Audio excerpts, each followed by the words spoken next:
Hello friends, അപ്പോൾ നമ്മൾ ഉണ്ടായിരുന്നത് ഇതുപോലത്തെ ഒരു ആംഗിൾ ഗ്രൈൻഡർ കേട്ടോ. ഇത് നമുക്ക് റീചാർജ് ചെയ്ത് ഉപയോഗിക്കാം കേട്ടോ. നമ്മൾ ബാറ്ററിയിലാണ് സെറ്റ് ചെയ്തതാണ്.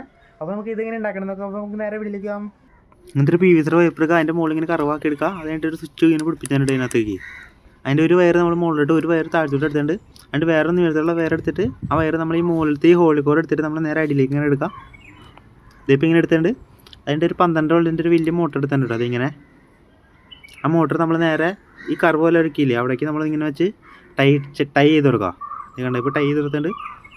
അതിൻ്റെ ഈ 2 വയർ നമ്മൾ മോട്ടറിലേക്ക് ഇങ്ങനെ കണക്ട് ചെയ്ത് കൊടുക്കുക. അപ്പോൾ അത് കണക്ട് ചെയ്ത് തന്നെ കേട്ടോ. അതിൻ്റെ നമ്മളൊരു 3 ഹോൾഡർ എടുത്തിട്ടുണ്ട്, 2 സെല്ലിൻ്റെ ലിഥിയം ബാറ്ററിയുടെ കേട്ടോ. ആ 3 നമ്മൾ ഈ PVC പൈപ്പിൻ്റെ ചുറ്റും 3 വെച്ച് ഇങ്ങനെ ഒട്ടിച്ചെടുക്കുക. ഇതിപ്പോൾ ഇങ്ങനെ ഒട്ടിച്ചെടുത്തിട്ടുണ്ട്. അത് കഴിഞ്ഞിട്ട് നമ്മൾ ആ മോട്ടറിൽ തന്നെ വയറും ബാറ്ററിയിൽ തന്നെ വയറും ഒന്ന് കണക്ട് ചെയ്ത് കൊടുക്കുക. ഇതുണ്ടെങ്കിൽ കണക്ട് ചെയ്ത് കൊടുക്കുക. എന്നിട്ട് നമ്മളൊരു 6 ബാറ്ററി ഇട്ട് കൊടുക്കുക. അത് കഴിഞ്ഞിട്ട് നമ്മളൊരു ചക്ക് ഇങ്ങനെ എടുത്തിട്ട് കേട്ടോ. ഈ ചക്ക് നമ്മൾ നേരെ മോട്ടറിലേക്ക് ഇട്ടിട്ട് നമ്മളൊന്ന് ടൈറ്റ് ചെയ്ത് കൊടുക്കുക. എന്നിട്ടിപ്പോൾ അടിയിലൊരു ടൈറ്റ് ചെയ്യുന്നത് കേട്ടോ. എന്നിട്ട് നമ്മൾ ഇതിൻ്റെ മുകളിലത്തെ ഈ സംഭവം ഊരിയിട്ട് നമ്മൾ നേരെ കമ്പ് കെട്ടിയ ബ്ലേഡ് നമ്മൾ ഇട്ട് കൊടുക്കുക. എന്നിട്ടൊന്ന് ടൈറ്റ് ചെയ്ത് കൊടുക്കുക. അപ്പോൾ സംഭവത്തിൻ്റെ പരിപാടി ഇത്രയുള്ളൂ കേട്ടോ.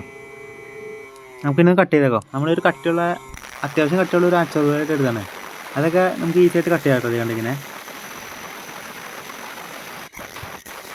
അതൊക്കെ സിമ്പിളായിട്ട് കട്ടാവുണ്ട്. നമുക്കൊരു GA ഷീറ്റായിട്ട് ഇപ്പോൾ കട്ട് ചെയ്യണം. അതും ഭയങ്കര സിമ്പിളായിട്ട് തന്നെ കട്ടാവും. അപ്പോൾ നമ്മുടെ വീഡിയോ ഇത്രയുള്ളൂ കേട്ടോ ഫ്രണ്ട്സ്. അപ്പോൾ ഈ വീഡിയോ ഇഷ്ടപ്പെട്ട് സബ്സ്ക്രൈബ് ചെയ്യുക. പിന്നെ ഇതിൻ്റെ ഫുൾ വീഡിയോ ലിങ്ക് ഡിസ്ക്രിപ്ഷനിൽ ഇടാം. അപ്പോൾ നമുക്ക് അടുത്തൊരു കാണാം.